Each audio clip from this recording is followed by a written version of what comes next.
Yeah. So the title is Exotic Symplectomorphisms and Contactual Collections. And I wish to encourage everybody to ask questions, so either send by chat or unmute yourself. Yeah, so that there will be some interaction. So, Igor, please. I would first like to thank the organizers for inviting me. This talk is based on joint work with my master student, Dusan Drobnjak. Sorry. An exotic symplectomorphism is a compactly supported symplectomorphism of a ball, standard symplectic ball, that is not isotopic to the identity relative to the boundary through symplectomorphisms. So in other words, an exotic symplectomorphism is compactly supported symplectomorphism that cannot be modified continuously to the identity, but of course through compactly supported symplectomorphisms. A related and less specific notion is that of an exotic diffeomorphism. An exotic diffeomorphism is a diffeomorphism of the ball, again compactly supported, that is not isotopic to the identity relative to the boundary. Naively, there should not be any exotic symplectomorphisms or exotic diffeomorphisms. So this first thought is obviously inspired by humble topology of the ball, and it is quite accurate in the first couple of dimensions. However, starting from dimension 7, things become much more interesting. So, as you can see in the table, there are actually 27 different exotic symplectomorphisms on the diffeomorphisms, sorry, on the B7. So there is a standard, there is the identity, and 27 others. Dimension 4 is so far as I know, still a big mystery. So nothing is known about dimension 4 and exotic diffeomorphism on the 4 ball. In the third column, you can actually recognize the number of exotic spheres in the corresponding dimension. So, and that is not coincidence. Actually, exotic diffeomorphisms of balls are related to exotic smooth structures on spheres. On the symplectic side, on the other hand, due to the Gromov's theory of pseudo-holomorphic curves, we know that there are no exotic symplectomorphisms in dimension 4. Dimension 2 is also known, but everything else is open. Since there are plenty of exotic diffeomorphisms in higher dimensions, it's a natural question to ask whether one can find an exotic diffeomorphism that preserves the standard symplectic structure on the ball. So this would automatically solve the problem of the existence of exotic symplectomorphisms.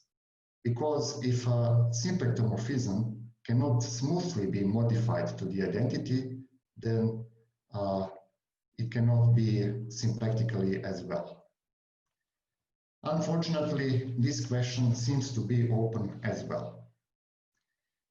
There is a related result by Casals, Keating, and Smith. They proved that in certain dimensions, there exists an exotic diffeomorphism on the ball that preserves some symplectic structure. This symplectic structure, however, is not the standard symplectic structure. It makes sense to define exotic symplectomorphisms for other manifolds, other symplectic manifolds as well. And there are numerous results regarding those exotic symplectomorphisms. Probably the most famous is a theorem by Seidel, which he proved in his PhD thesis. And he proved that exotic symplectomorphisms are genuinely symplectic phenomena. So there exists a symplectomorphism that is smoothly isotopic to identity, but not symplectically.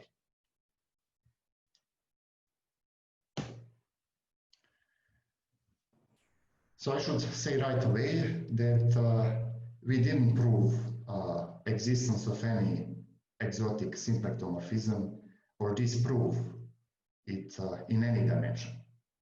So our result relates exotic symplectomorphism on balls and contact circle actions on the corresponding boundary. So we prove that for each integer n, that at least one of the statements that I'm about to say is true. So there either exists an exotic symplectomorphism on the standard symplectic ball, B2n, or every free contact circle action on the standard contact sphere is topologically symmetric. So a contact circle action is just a Lie group action of S1 by contactomorphisms, and topological symmetry is a certain topological condition that I will define on the next slide. I just want to say that this condition is purely topological. It can actually be defined for a vector field and a co-oriented hyperplane distribution. So let me now rephrase the theorem. So the theorem says that once we found a free contact circle action on the sphere that is not topologically symmetric, then we immediately found an exotic symplectomorphism. Another way around, if we for some reason know that there are no exotic symplectomorphisms of the standard ball, then we know that every free contact circle action on the boundary of that ball is topologically symmetric.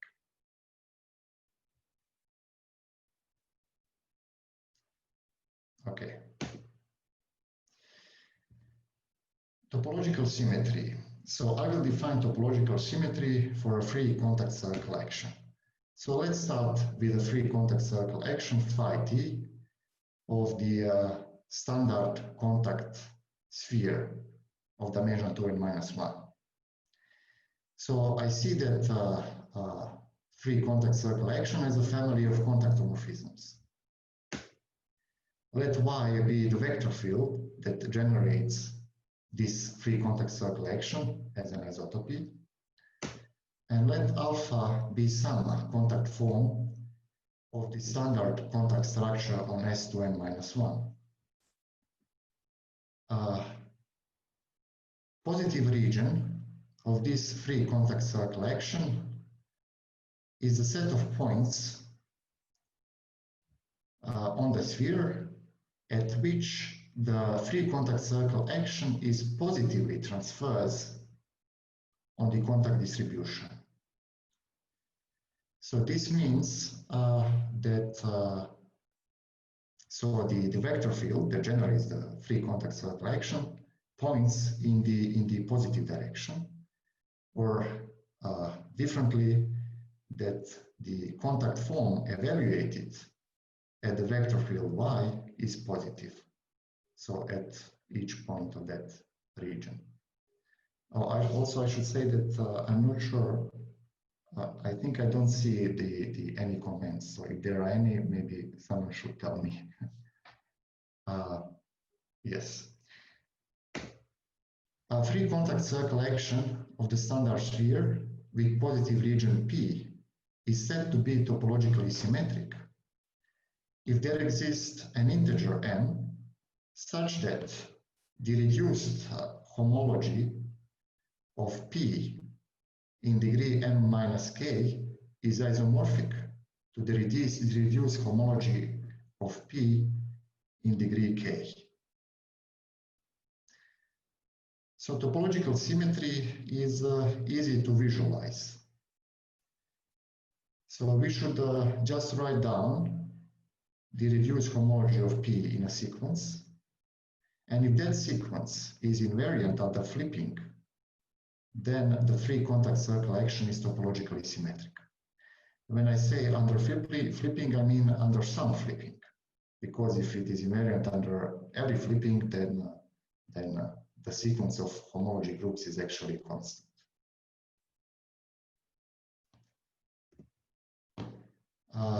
Now I'm going to test the theorem on famous free contact circle actions on the standard sphere. Okay, just a second.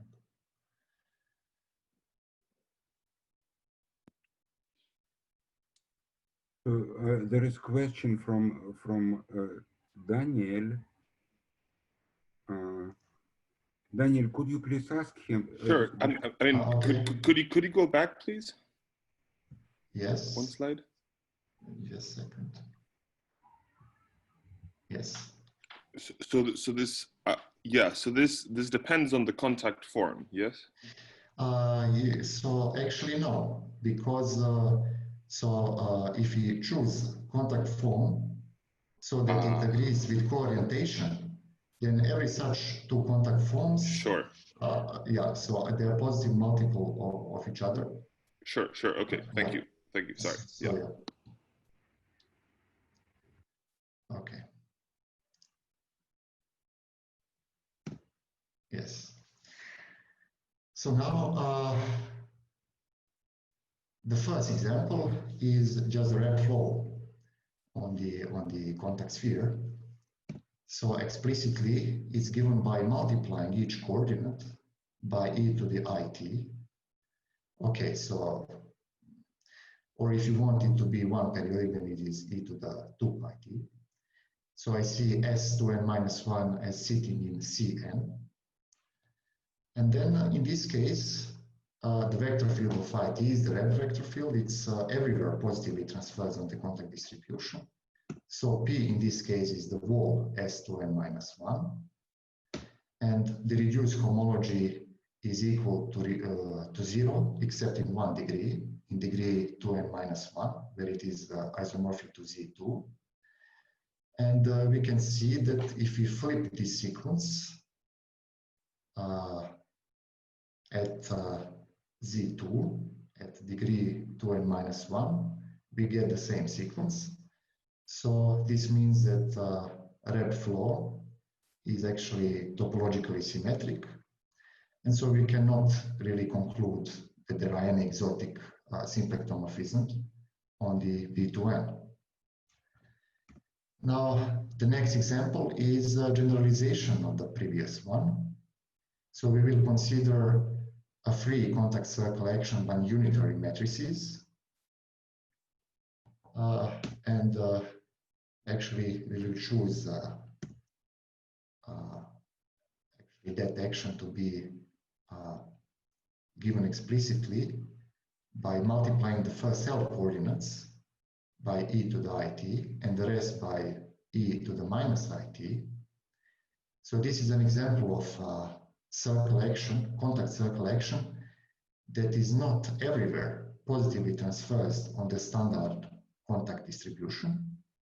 So we have a positive region, we also that is non-empty, and we also have the negative region that is non-empty.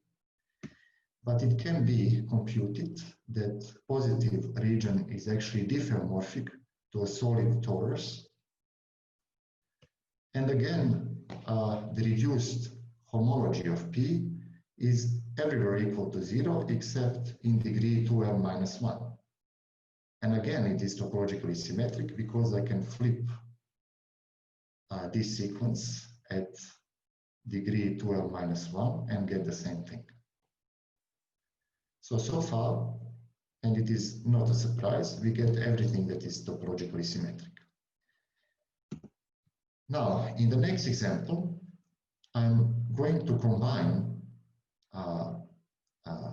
two copies of the previous example to get something more interesting. So I will take the fiber connected sum of two copies of the contact circle action on S3 that is given by multiplying the first coordinate by e to the it and the second coordinate by e to the minus it. So this is a particular case of the previous example. And I will take the fiber connected sum along gamma, and gamma is the fiber, but not any fiber. I choose a fiber that is in the negative region. Okay, I have some freedom. I can choose any fiber that is in negative region, and still what follows will work. And so here's the figure. So this is a figure of S3. So this region here denoted by plus is positive region, and the rest is negative region. Okay, this is not included in either positive or negative region. Then I take another copy of S3 of the same circle action, and I perform the fiber connected sum. Okay, fiber connected sum, so it's a way of producing a contact manifold out of two other contact manifolds.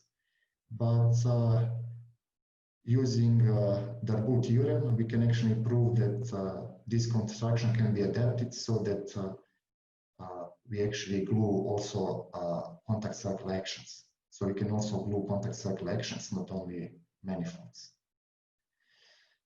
And so what happens here, we get a new contact manifold with a contact circle action on it.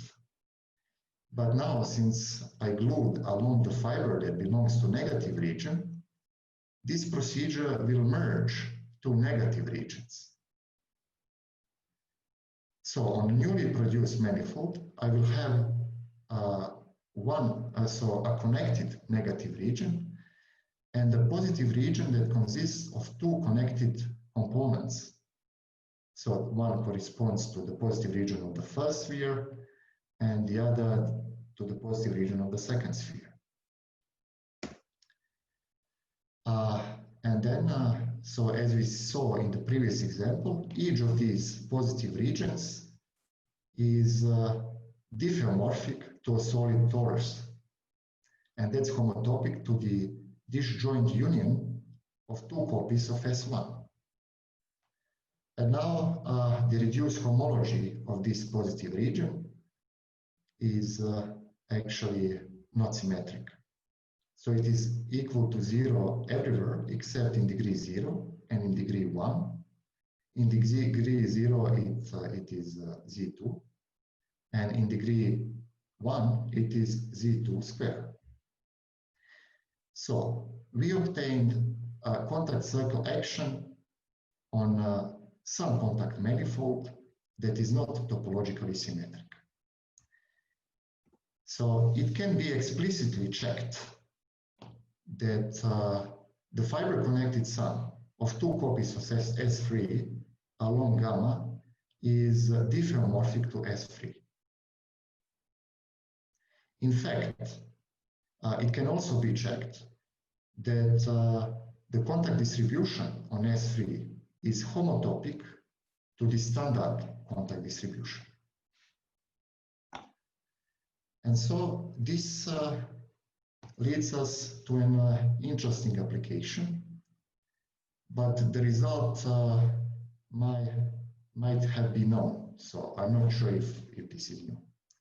So, so again, we take the same construction as in the previous slide. And now Gromov, as I already said briefly, Gromov proved that there are no exotic symplectomorphisms on B4. So one thing is for sure, the manifold that we obtained is not the standard contact sphere. So that means that we obtained by this construction, by the fiber-connected sum of S3 with itself along gamma, a contact sphere that is not standard. Now, the contact spheres on S3 have been classified by Uljarevic some time ago. And he proved that actually there is one tight standard contact structure on S3, which I denote by psi ST. And there are a bunch of over-twisted, non-standard contact spheres. And he proved that actually every contact sphere, every over-twisted contact structure on S3 can be distinguished from the standard one by topology, except one.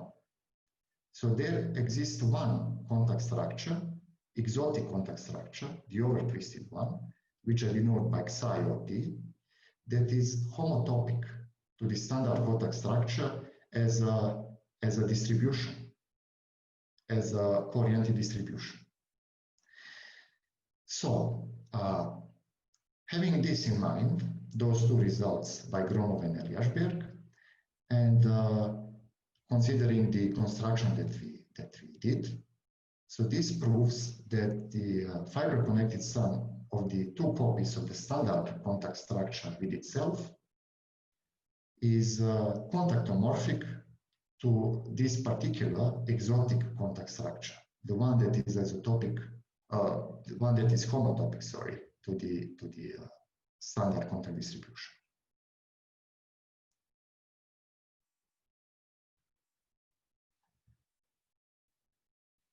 Okay.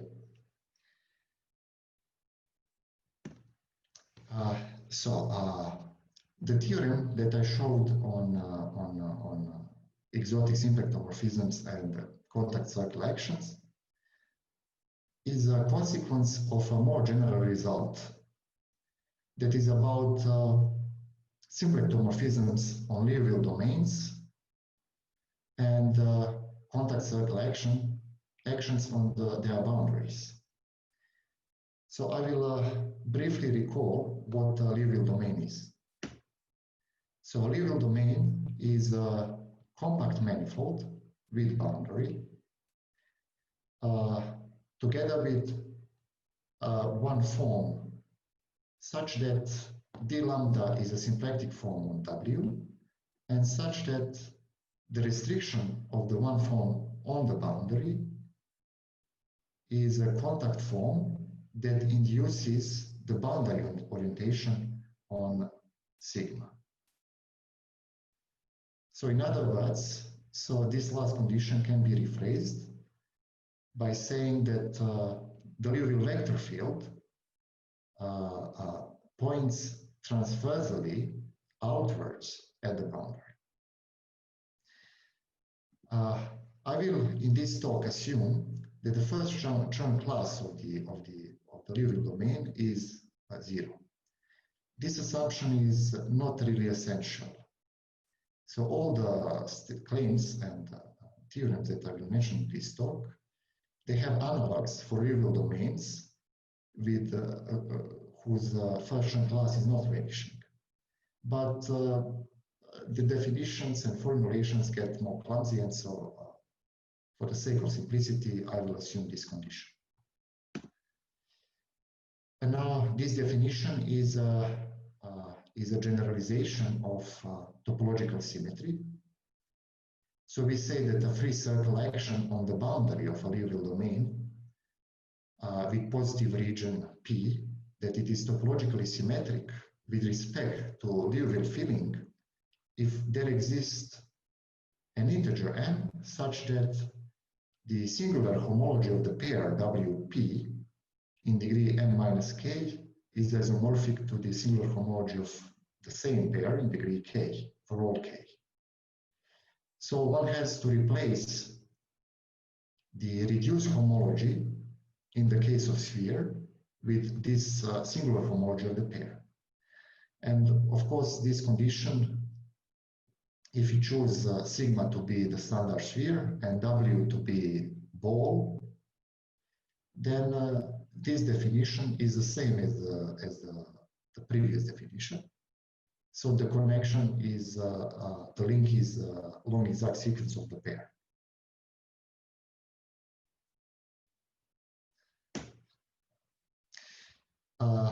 Now I'm going to describe, before I formulate the theorem, I will show how one can produce a symplectomorphism of a Liouville domain out of a loop of contactomorphisms on the boundary. So let, as before, W be a Liouville domain with boundary sigma. Let phi t this time be a loop of contactomorphisms. So in this slide, it is not important that this is a free contact circle action. Then we denote by ht the contact Hamiltonian that generates phi t. So I use the following convention. So contact Hamiltonian, for me, it is just the negative contact form evaluated at the vector field of the contact isotopy. So the contact Hamiltonian does depend on the choice of contact form. But keep in mind that we have a preferred contact form in this setting. So Liouville form is part of the data, so I can take its restriction to the boundary, and that's my preferred contact form.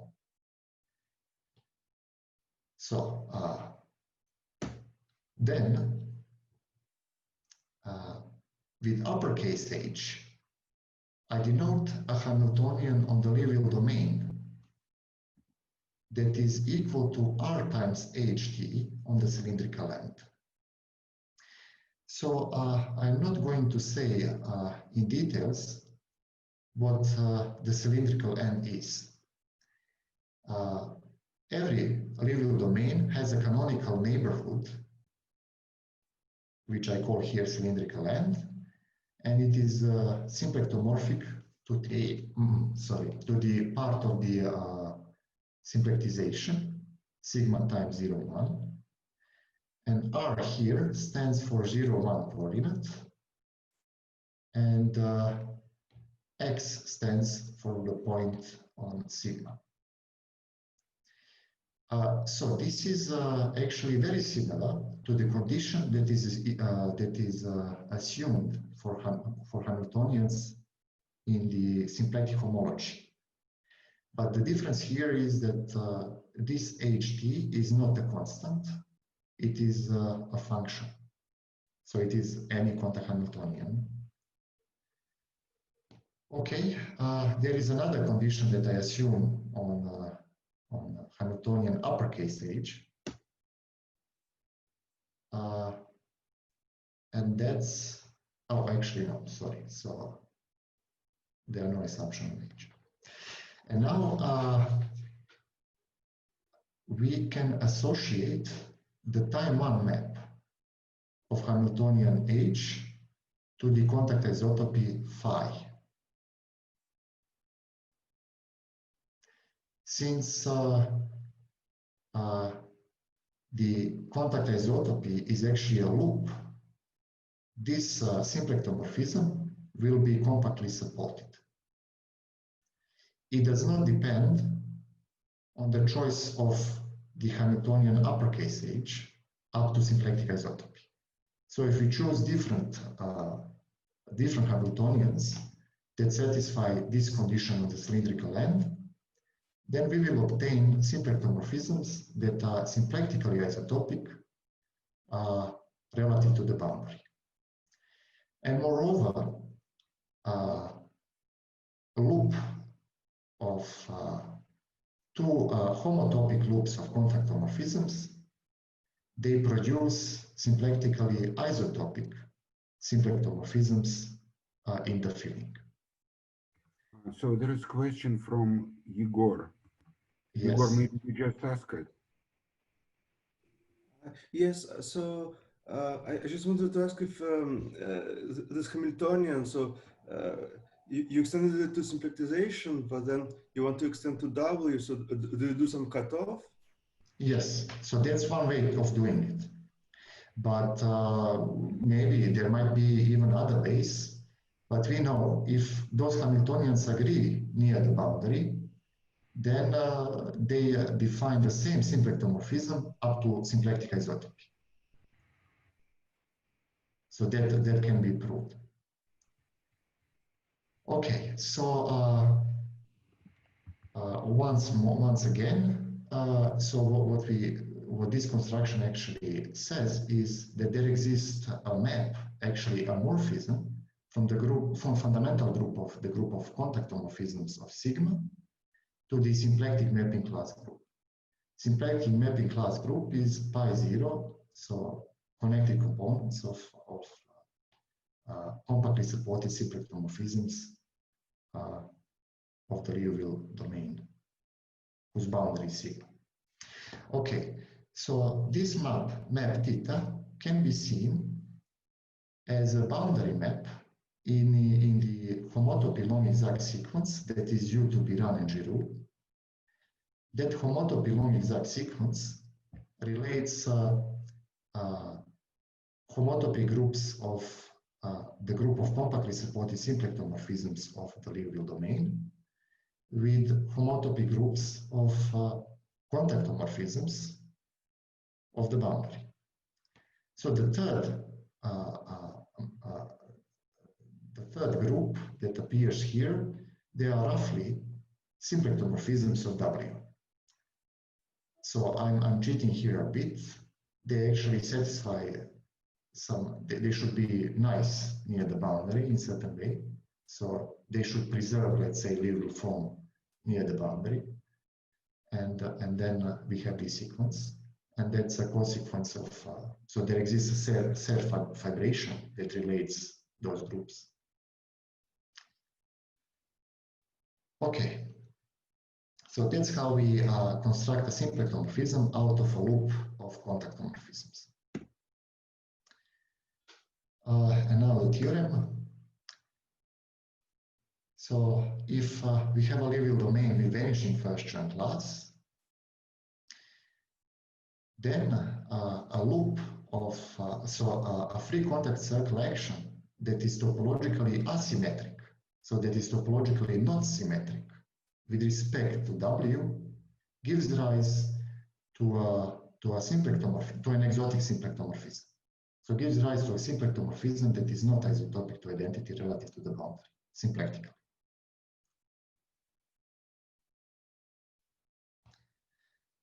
An immediate consequence is that if we have a free contact circle action on some contact manifold, and if we know that it is not topologically symmetric with respect to some Liouville filling, then this contact circle action gives rise to a non-contractible loop of contactomorphisms.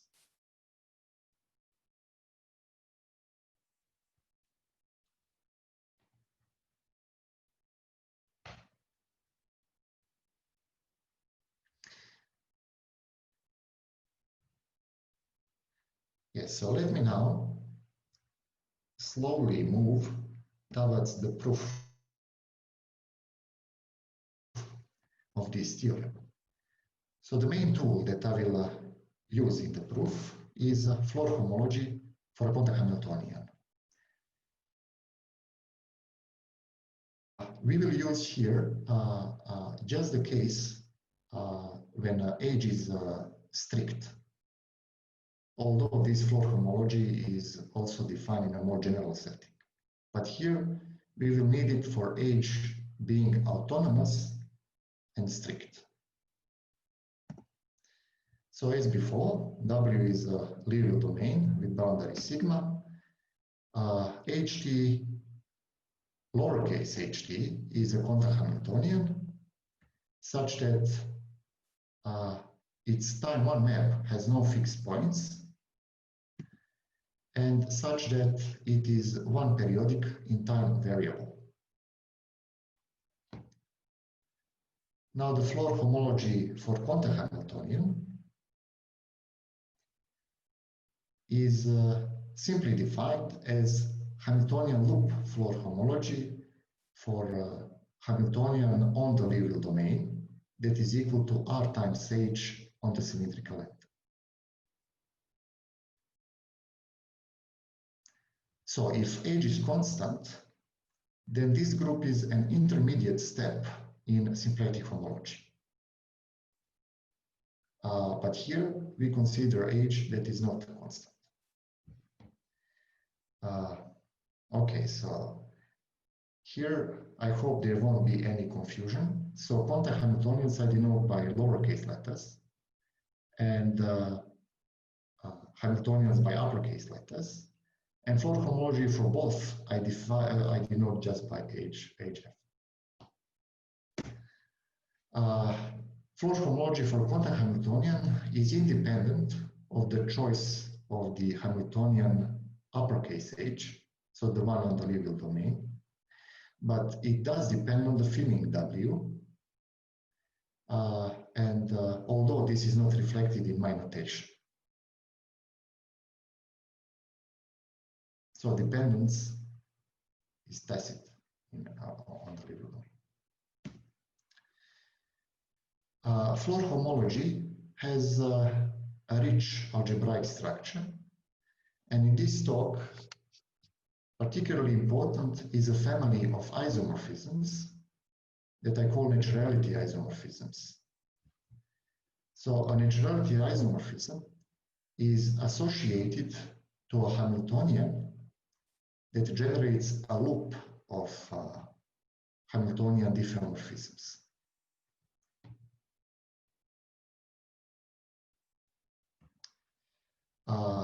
I will use the standard notation for Hamiltonians that generate inverse isotopy and the composition of two Hamiltonian isotopies. So in particular, F bar sharp H will be Hamiltonian that generates this isotopy. So the composition of the inverse of the isotopy of F and the isotopy of H. And now the naturality isomorphism with respect to Hamiltonian F that satisfies the conditions above is the isomorphism that maps Floer homology for H to the Floer homology of F bar sharp H. And it is defined by sending each generator to the pullback of that generator with the isotopy of F. Explicitly, this pullback is just the precomposition with the isotopy of F. So the naturality isomorphism is already isomorphism on the chain level.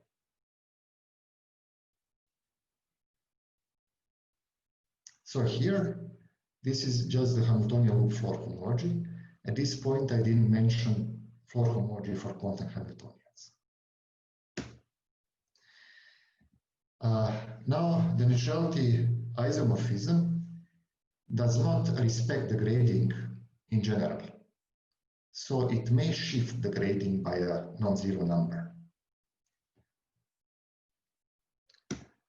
Then if both Hamiltonians F and H have a nice form at the cylindrical end, if they are equal to R times some contact Hamiltonians lowercase f and lowercase h, then the naturality isomorphism descends to an isomorphism between Floer homologies for contact Hamiltonians. So it maps Floer homology for contact Hamiltonian H to Floer homology of a contact Hamiltonian F bar sharp H. So here, these operations on contact Hamiltonians, they are defined analogously to the symplectic Hamiltonians. Okay, so if the contact Hamiltonian F is autonomous, and if the flows of F and H commute, then the naturality isomorphism has particularly nice form. It maps Floer homology for H to the Floer homology of the difference between H and F.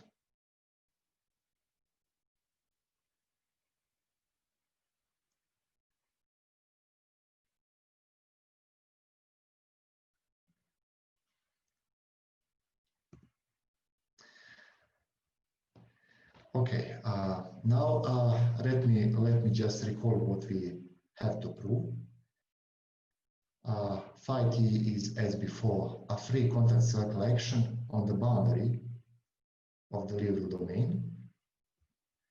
And we should prove that if this contact circle action gives rise to a symplectomorphism that is isotopic to identity, then phi t is topologically symmetric. Without loss of generality, we may assume that the free contact circle action preserves the contact form on the boundary. This is because starting from any contact form on the boundary, we can average using the free contact circle action and obtain a form that is preserved under this free contact circle action. And then later, we can adapt this contact form and extend it to a Liouville form on the Liouville domain.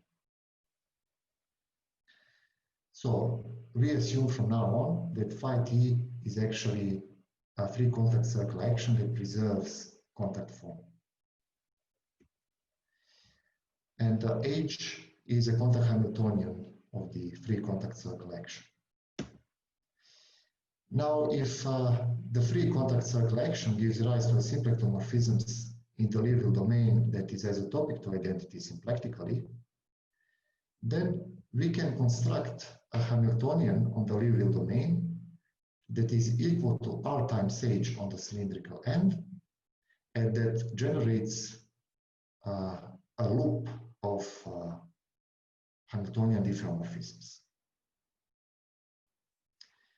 So we start with any such Hamiltonian H, and we obtain some symplectomorphism in the Liouville domain. And since theta of phi t is 0, we know that using some symplectic, compactly supporting symplectic isotopy, we can modify this time one map to the identity. And then we take composition of these two Hamiltonians, and so we obtain a loop of Hamiltonians that has this particular form near the boundary. Okay, now I choose epsilon small enough. Small enough here means less than 1. If my circle action is 1 periodic. Then I start with Floer homology for quantum Hamiltonian epsilon times h. So I multiply, so I shrink a little bit my quantum Hamiltonian, and then I apply naturality with respect to uppercase h. So it generates a loop of Hamiltonian diffeomorphisms, and that's why the naturality is well defined. Here and in this diagram, and this diagram is not finished yet, all the isomorphisms are isomorphisms up to shift in the grading. So here, although I put star on the left and on the right, there is an implicit shift in grading. Okay. Yes, so here I also use that H is autonomous and that H is strict. That's why this guy here is just the difference between epsilon H and H. Okay. Now the next isomorphism is between Floer homology for quantum Hamiltonian epsilon minus 1 times h, and Floer homology for minus epsilon times h. And here I use the fact that the contact Hamiltonian S times H has no one-periodic orbits for S in the interval -1, 0. This is because H generates a free contact circle action, one periodic. And also I use the fact that epsilon -1 and minus epsilon belong to the interval -1, 0. So we can actually find homotopy of contact Hamiltonians that connect the contact Hamiltonian epsilon -1 times H and minus epsilon H. So is there maybe a question? Yes, so there is question from Octave. Yes, so I just don't remember what meant that little h is strict. Sorry? So I don't remember what it means for little h is strict. So that means that it generates a contact isotopy that preserves the contact form, not only the contact structure. And so that means that the derivative of H in the direction of the rep flow is actually 0. All right, thank you. So now the next step is a consequence of the lemma that we proved that relates Floer homology of epsilon times H to the singular homology of the pair. So here P is the set of points on the boundary at which the contact Hamiltonian is positive.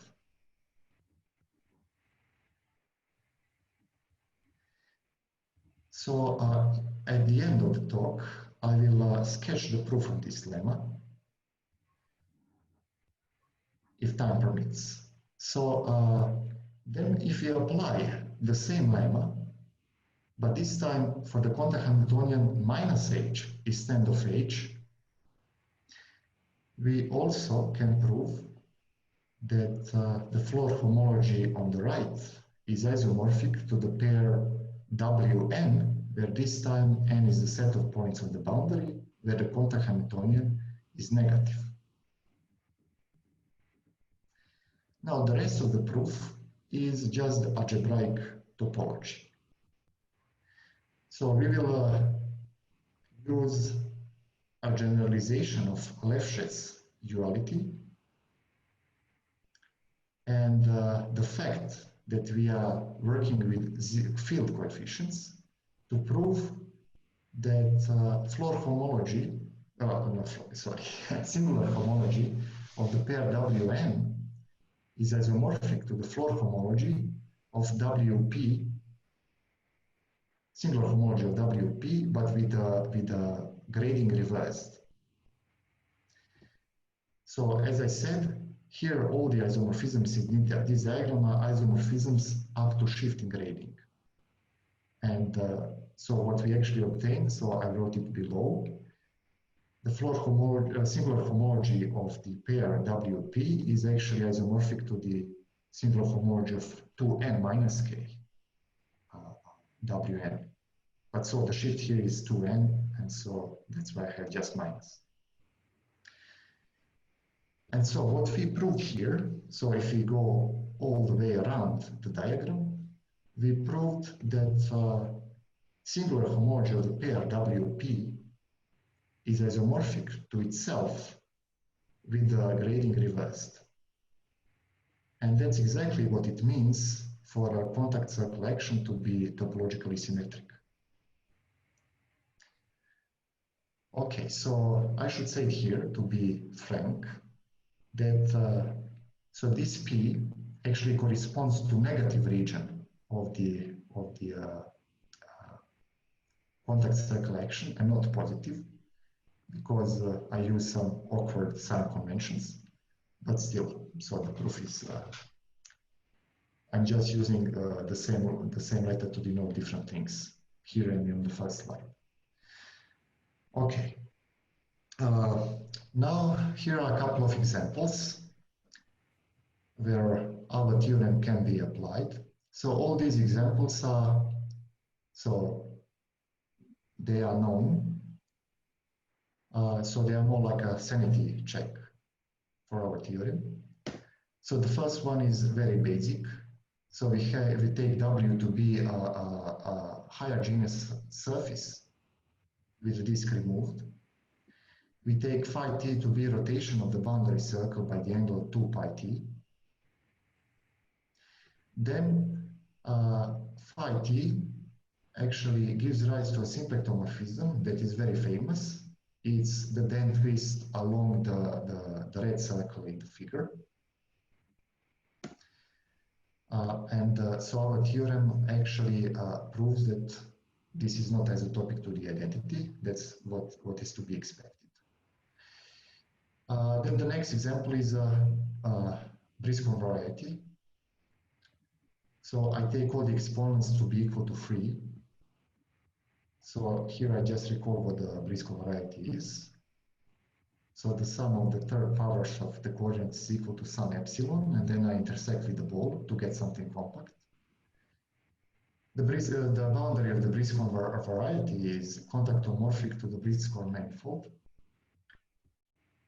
And I can take a circle action on the boundary given by multiplying each coordinate by e to the 2 pi t divided by 3. And again, so topology of Briscoe varieties is well understood. So this Briscoe variety has Milnor number equal to 2 to the n. So the homology of the positive part, and positive part here is everything, is very unsymmetric. Very asymmetric. So we get something that is not isotopic to the identity. Again, this example is known, and actually the same argument holds if we replace 3 by any number higher than 2. For 2, the statement is true, because for 2, we actually obtain the red flow on this cotangent bundle, so the sphere cotangent bundle. We know that it is not isotopic to the identity, but our theorem cannot prove it, because if we take 2 instead of 3, we get something that is topologically symmetric. Okay. Now let me sketch the proof of the lemma that we used in the proof of the theorem. So I will first recall what is known. So Floer homology for a C2 small Hamiltonian reduces to Morse homology. So in particular, if our contact Hamiltonian is constant, then Floer homology for epsilon times h, and epsilon is small enough, is either Floer homology of the pair W boundary W, or the singular homology of W, depending on whether h is positive or negative. So this follows from the fact from Morse theory, which says that actually if we have a Morse function on a manifold with boundary, such that the boundary components are regular level sets, either minimum or maximum, then the Morse homology actually recovers singular homology of the pair W and negative boundary of W. By negative boundary, I mean the boundary component where the gradient shows inverse. So in particular, if there is no negative boundary, we get just a singular homology of W. And if there is no positive boundary, we get a singular homology of the pair.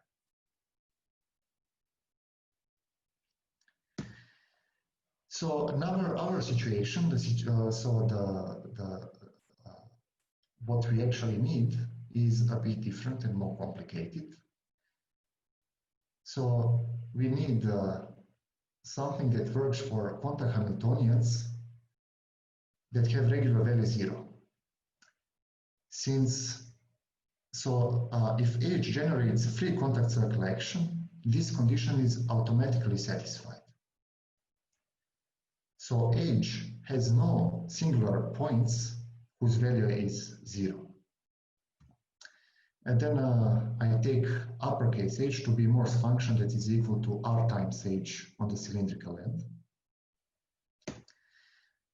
Then again, P is part of the boundary where H is positive, and epsilon is small enough as before. So our situation is well illustrated in the following figure. So H is not constant, and so it can have a part of the boundary where the gradient points outwards, and also has part of the boundary where gradient points inwards. And we claim that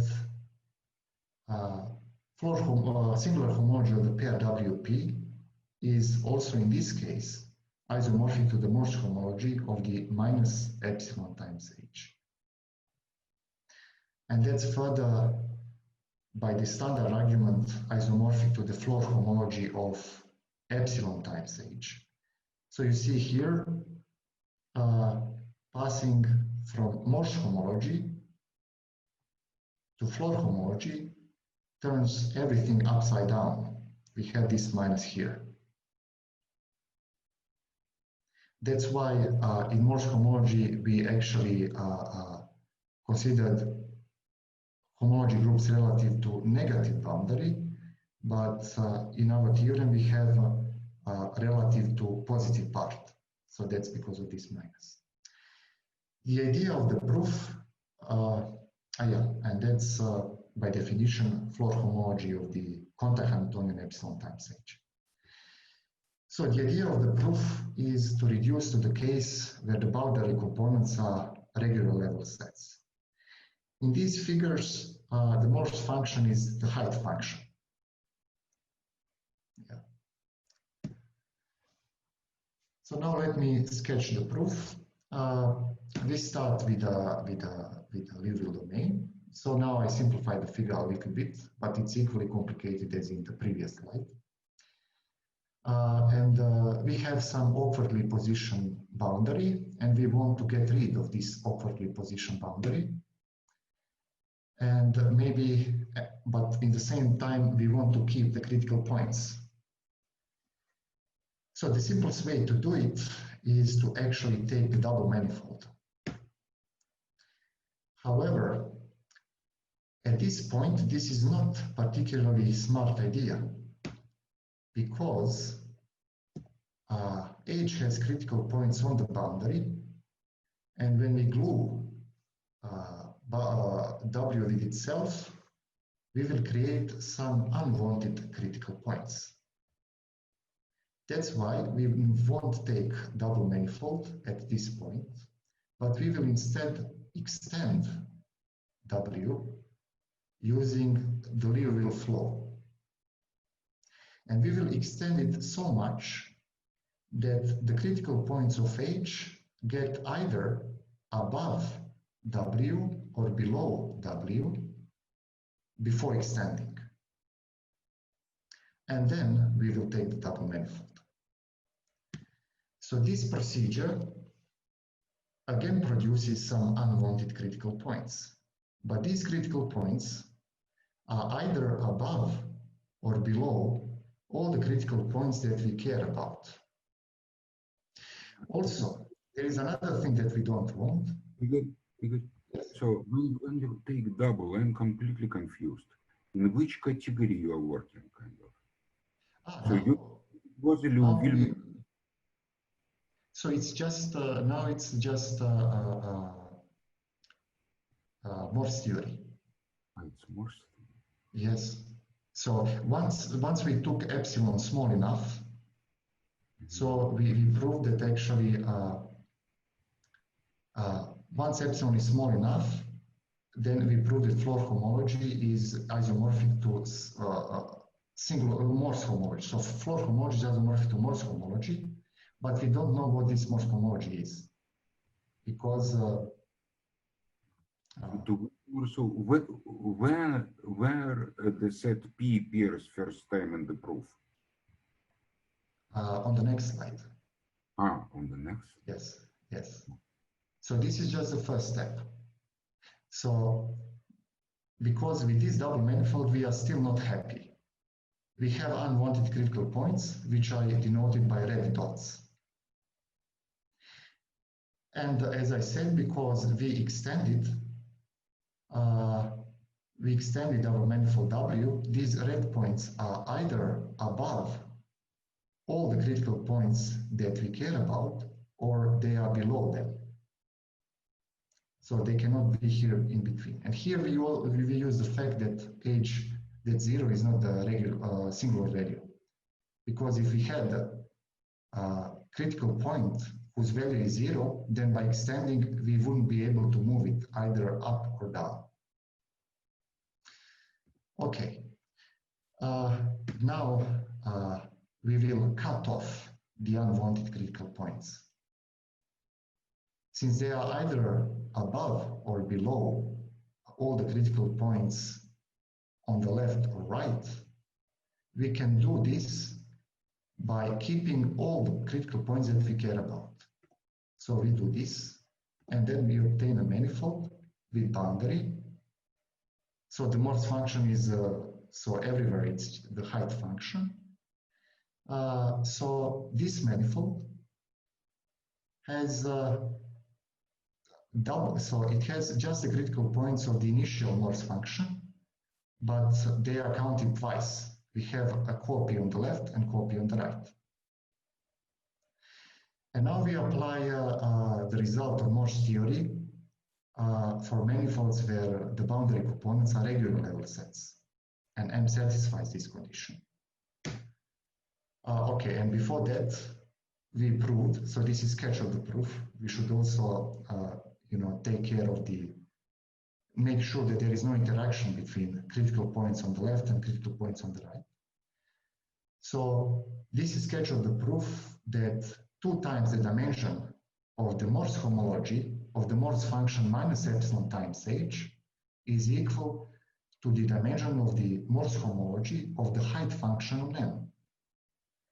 But the height function on manifold M, it has the boundary components are its regular level sets, so we can apply the result, and so we obtain that dimension of singular, or that 2 times this dimension is dimension of the homology of the pair M negative boundary of M. Negative boundary of M is this boundary down. Now, the last step is to apply a Maya-Vietoris sequence, a relative version of it. And we apply it to the left and to the right. And the intersection is okay, so they are a bit extended so that this is not really just a line, but it's fat line.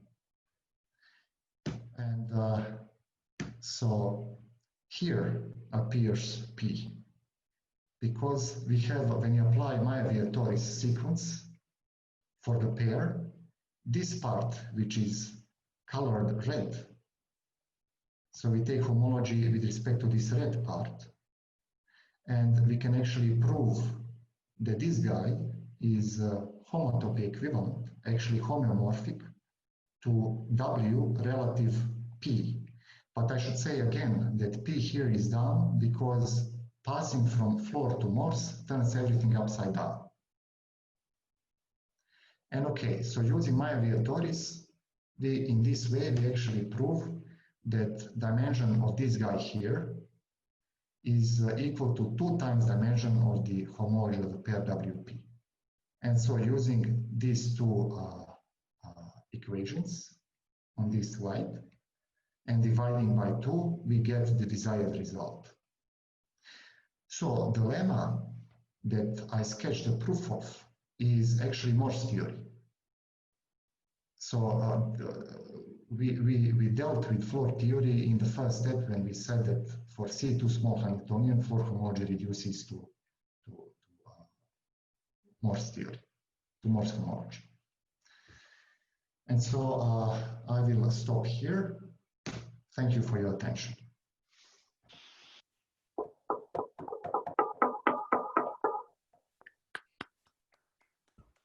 Thank you very much. So, questions, please. So sorry, could you explain again at what point it all became just Morse theory? So it is, okay, so maybe there is smarter way to do it. No?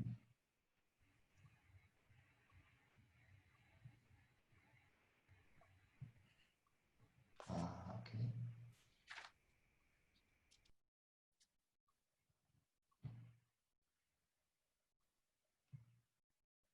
Here, that's the first line here, because this first line actually holds also when age is not constant, because I'm taking epsilon times age. So I use epsilon to make age arbitrary.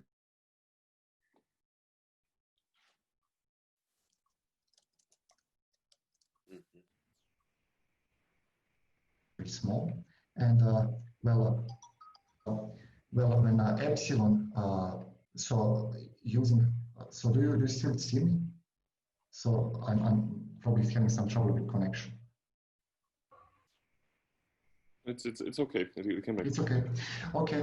So actually using maximum principle in Floer homology, and the standard trick that actually for epsilon small enough, this homology reduces to Morse homology. So we know that it is generated by critical points and gradient trajectories. We actually know automatically that this Morse homology is well defined. So Morse trajectories cannot escape to infinity, because in that case, Floer trajectories would escape to infinity as well. But the problem is we don't really know what that Morse homology is equal to. Actually, there are numerous results on Morse homology for manifolds with boundary, but we couldn't really find the situation that we need. And so maybe in some of these papers, maybe this argument is actually, maybe it is contained in some paper, we simply didn't find it. So, and all of this work on those 3 slides is actually about computing Morse homology, where the boundary is positioned in not so nice way.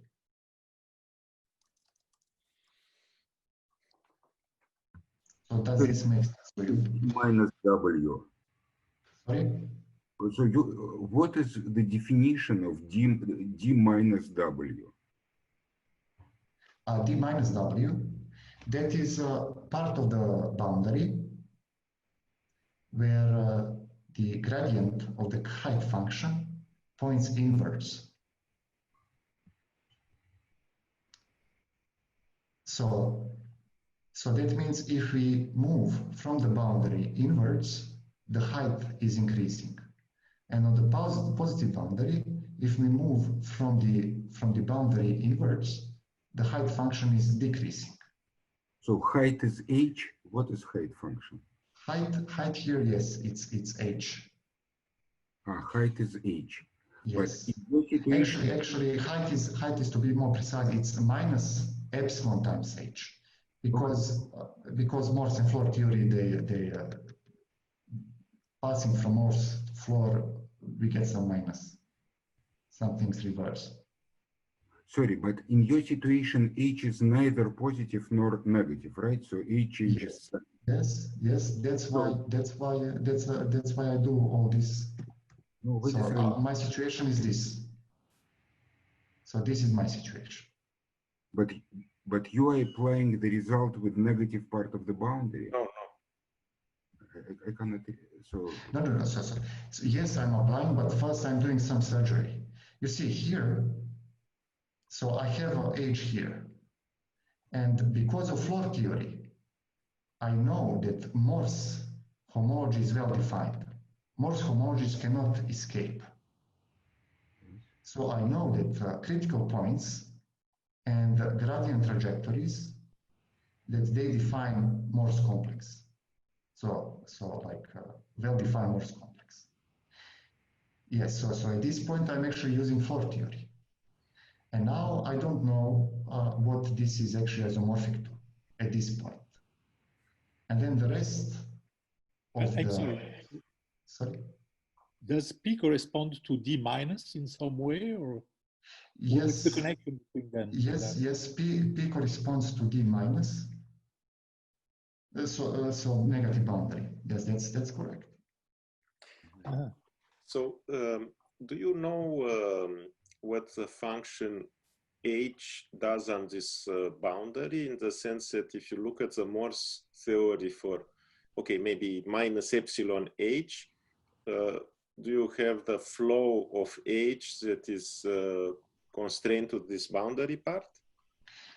Actually, no. Our situation is that we cannot restrict the flow on the boundary. So if I let the boundary flow, so that means that the gradient is not tangent to the boundary. Right, but then you say at the same time that the flow lines of the Morse flow lines cannot escape the region. Yes. I think if the flow lines cannot escape the region, then the flow can be extended or the boundary can be extended and the flow can be extended, so that then it becomes tangent. Because the basic idea is that if you have critical points inside this W, and all the critical points are connected by trajectories, and you know that no trajectories get out of the region, then basically what it means is that, you know, in terms of dynamical systems, it's an isolated invariant set. And you have there's nothing that escapes. So then you can modify it a bit on the boundary so that it's tangent. And then, but this is not different from what you do, basically. I mean, this doubling and cutting, it's very similar to this. Yes, so yeah, you are probably right, but we simply didn't try it. So yeah. I mean, it's yes. Okay. In any case, the important part, it's a bit surprising that you say that you know that Morse trajectories are constrained to this region by properties of Floer trajectories. This is a bit, this is a remarkable thing to know, because in general, but it's a special situation, I guess, very special. Yes, it's because, but not all Floer trajectories, I mean the one that connect critical points. Yeah. Yes, and of course, we don't have critical points of the Morse function near the boundary. Yes, of course. So, yes. But that means that so the way it goes is you say, well, each Morse trajectory is in fact a Floer trajectory because H is very small. And then you apply the maximum principle for it, even if it's in fact just a Morse trajectory. Yes. I'm surprised that the maximum principle would give something better than just saying that you have a gradient trajectory of the function. Yeah, that's right. I'm not sure if anything, if it actually gives anything better. It's simply that we already had, but usually for other things, and then it was usually if you restrict to the Floer trajectories that are gradient trajectories, things become obvious. I mean, yes. Maybe it's an energy estimate at the end, in the sense that it could be that it's an energy estimate, which just says that because of for a gradient of a Morse function, it means that the gradient is decreasing. The function is increasing or decreasing. What I mean, Claude, is that because it knows that the critical points are in the interior of the region. And then the flow lines cannot go too far because the points are close by and the drop in energy is small. Something like that, maybe. Yeah. Good. I'm sorry, I had another question. You actually have a theorem that applies to any domain W with contact type boundary. Yes. Okay, contact type, you mean when the filling is not exact?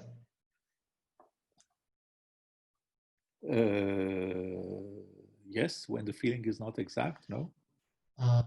Okay, so yeah, I think things become more complicated, but I think it's still possible to do something. And the things become more complicated with this long exact sequence that I mentioned that relates fundamental group of contactomorphisms and mapping class group. So I think there might be some problems when we are not in exact setting. The long exact sequence actually it uses exact symplectomorphisms, and for exact symplectomorphism one has to have a little form, I think, globally defined. Or maybe I didn't think about that much, so I'm not sure. Mm. But yes, so. And so did I understand well that what you said somehow you can reprove that the dent twist, for example, is not isotopic to the, is not Hamiltonianly isotopic to the identity or things like that? Yes. So, yes. But you have new, did you get new cases of exotic Hamiltonian, I mean, exotic symplectic maps that were not previously known, but because this seems quite general, so. Yes, so I think so right now I don't have examples, but I'm sure that one can find examples. So the examples that I show, they usually the loops are positive in almost all my examples. There is one example that I showed where the loop is not positive. Yes. But on the contact manifold that is not fillable. So, but I think for general manifolds, like Liouville domain, then that one can find loops that are not positive and that produce exotic symplectomorphisms, but of course not on ball, but on something not on ball, but that's more complicated. Yes. Okay. But right now I don't have explicit examples. Okay, thank you very much. So, more questions? So then maybe we'll pass to the discussion part, right? And we still have,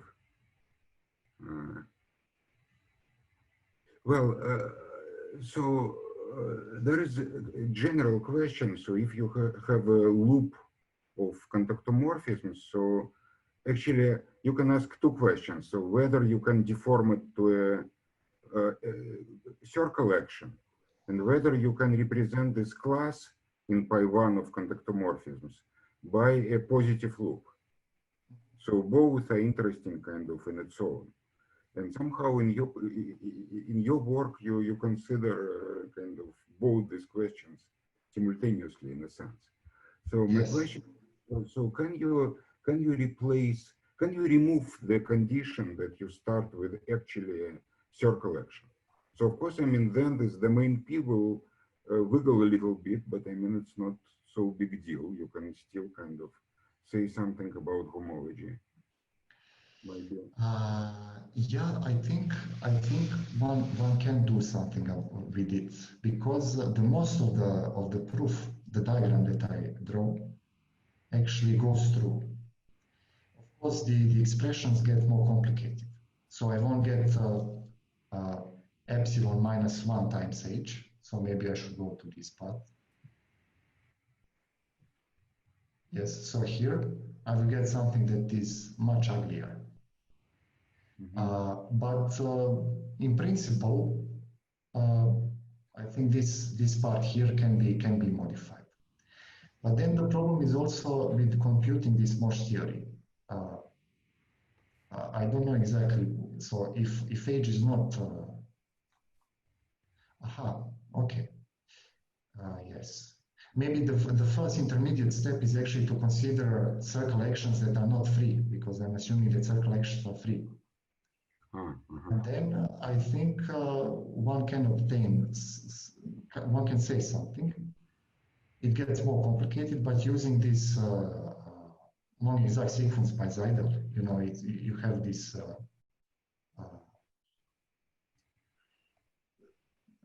when slope passes these manifolds, if we are in a nice situation that correspond to points that have a period less than principal period, so we can put that everything in some non-exact sequence and actually somehow maybe get some information about Floer homology of epsilon times h. So I think in principle one can try to do something, but the things get more complicated. So I don't know if maybe I said this not very nice. So I think the ingredients would be again a reduction of Floer homology to Morse homology, and then we should take care about these points that have period smaller than principal period, and we can do that probably with the long exact sequence. Yeah, but yeah, so I don't know. Would that be of any value? Yeah.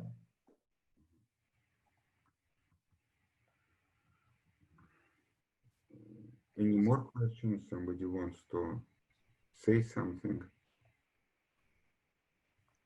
I have a question. So Yes, maybe please. I turn on a video. Hi, Igor. So, so in the first definition of the topological symmetry, you had that index M, which was a measure of how much you should shift, basically. Yes. So here in this Lipschitz duality, the shift is just the dimension. Yes. But so I guess that it's only this the first iso, this n of h, that determines this other shift. Yes. That's kind of not the same for. Yes. Yes. Exactly. So it's. So could you say more about it? Or like, where does this number come from? This number comes from the naturality. So in this diagram we have two shifts. So we have shift here, nh, and we have shift here, that's 2n, from Lipschitz duality. Others, okay, we have also shift here, because depending on the conventions, right, from when we pass from Floer to Morse. So these two shifts are kind of, they are easy to compute, so they depend on dimension. But here for this naturality, it's more complicated. So the unknown part, you know, with quotes, comes from the naturality, because naturality shifts the grading. So maybe it would be actually interesting to compute it, but I didn't find any application, so that's why I didn't do it. So one example is, so if we take a ball, and then we take, let's say we take just disk in 2D, and then we take a Hamiltonian that is equal to R. So in this little direction. So that means it generates kind of rotation. And then if we apply naturality with respect to that Hamiltonian, I think everything shifts by 2. I'm not sure though. So it's already in that sphere. And that's maybe one way to see it, that symplectic homology of disk is actually 0.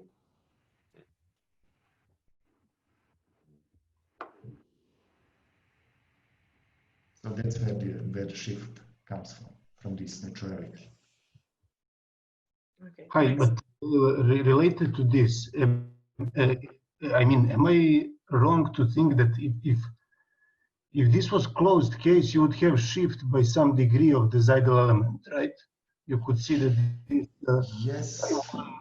Ham can Yes. be represented by in quantum homology, and then this action is like multiplication by what you get by representing the loop. Yes, exactly. So this is so in Seidel representation. So this naturality would be just a multiplication with some element, and so a degree of that element would be the shift. So this is the naturality is very much related to Seidel representation. And so so then I have a follow-up question. So if you try to somehow use product structure, could you increase, I mean, like better your results? I didn't think about it, but just a second. So yes, so if we could compute degree explicitly,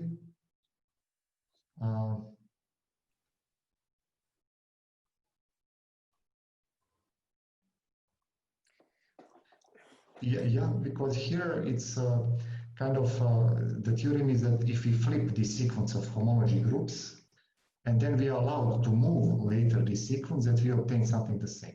But if we compute the degree precisely, so explicitly, then we have the statement that if we flip with respect to some degree, some particular degree, then we should get the same. And that's if not essentially, it's at least formally a better result. Vukashin, I think one needs to be a bit careful also that to have this Seidel representation and write it as a product with an element, you need to have a unit. And here he is using this homology relative to two pieces of the boundary. And there is no abstract reason to have a unit like that. So when you look at homology of W relative to the full boundary, there you have a fundamental class. But if you look to homology of W relative to, like he was noting, D plus boundary and D minus boundary, you don't have a unit directly. So one has to be a bit careful with this. So it's not so clear this can be written, this map is necessarily a product, but I mean, sort of, I wanted to ask this as part of the question. Can you do this? Yes, okay. So it's more to understand there, that's for sure. And I think it's related to what Danica asked before, because a degree will have to do with this element if there is one. Yes, and that's also like very much related, probably the same as asking about Seidel representation on symplectic homology. And there are some problems. Because I guess one does not really get necessarily invertible elements. Well, that's what I was basically saying. Yes. Igor, and this exotic, so if in case your method gives an exotic symplectomorphism, so is it of infinite order always? That's something we cannot say here. So, so here, no, because yeah. So I think this is maybe promising tool for detecting ones that are of finite order. Because it's forbidden for you to take multiple actions. Because I don't get, because then I don't get a free contact circle action. If I go twice, then I have something in between, and that's related with some of your questions before. Maybe we can adapt theory to take care of these cases as well. When we have a contact circle action, but not free necessarily. So I think I think it's straightforward to get some results. But the statements, I assume, will be not so nice, not so beautiful. So,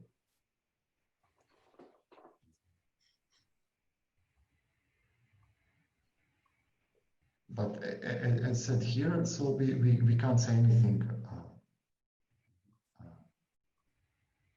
on like whether symplectomorphism is of infinite order or not. And let's say, did I understand correctly that on S3 with this over-twisted structure, you constructed an exotic diffeomorphism, right? In your first example, we construct exotic contact structure, but that contact structure is not fillable. So if it were fillable, then we would get exotic symplectomorphism on something. But unfortunately, it's not fillable. Actually, the only fillable one is the standard one. And we know that there are no exotic diffeomorphisms on S or on B4. No, so it's a funny example because we obtain exactly the one that is homotopic to the. We obtain and prove that this exotic structure is exactly the one that cannot be topologically distinguished from the standard one. But I think this should be explicit. I don't think you need this Gromov result that it's not fillable. I mean, from your picture and your surgery presentation, I'm sure you can get on the nose that it's the over-twisted one. I mean, yes, it's almost explicit. I think there is no. Yes, it's very explicit. So, yes.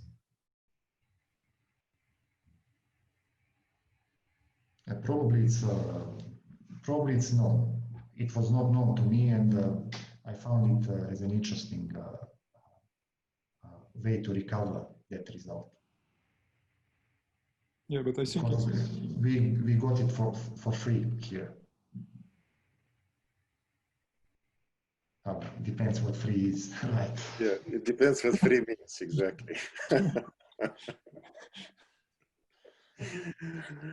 Right. And since you kind of started with a really very cool open question, so at least for 30 years it is open. Probably before this I don't know about existence of exotic symplectic diffeomorphisms of bolts. So what do you believe after working on this? So it's they exist or one should. So let's say in dimension 6, if you will bet, what you will put? For dimension 6, it's 50-50.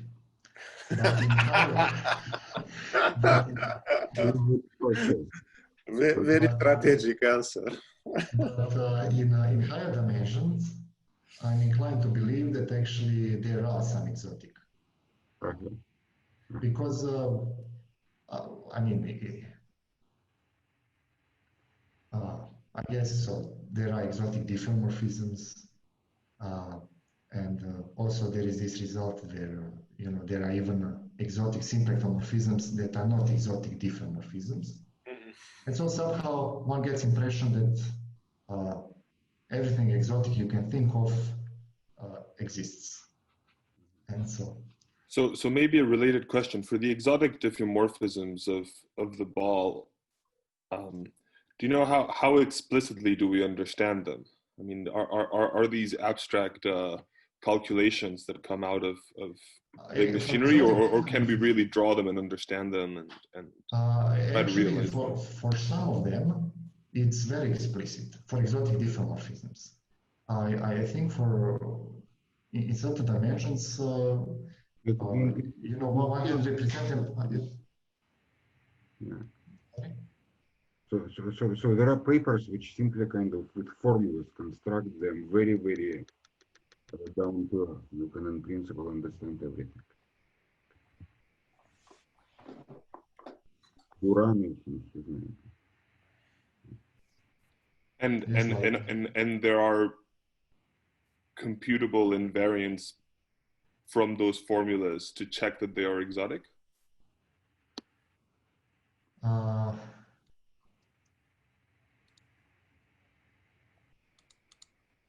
Yes, I think so. I think so, at least in some dimensions. So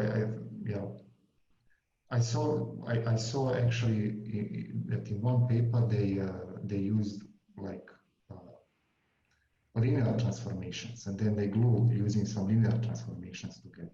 Of course, the construction is complicated, but it's using elementary elements, which is probably premise.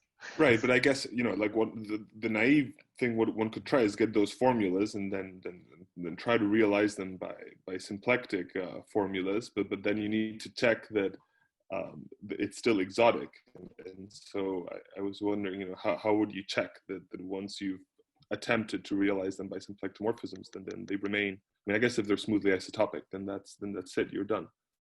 But it seems apparently that it's not that easy. So once I tried. Oh, sure. But it's easy to get lost in these formulas. And also that's related to this theorem by Castle, Skitting, and Smith. So they actually obtained, so they started from a different perspective. So they started from an exotic diffeomorphism and tried to find a symplectic form that is preserved by it. And I guess they hope to find a standard one, but instead they found something, it's symplectic form, but it's not the standard one. So it's probably, it's probably a very difficult question, even that one. And even if it is solved, then it's still many things are open here, because then trivial extension of the question is, can you find something that is smoothly isotopic but not symplectically isotopic?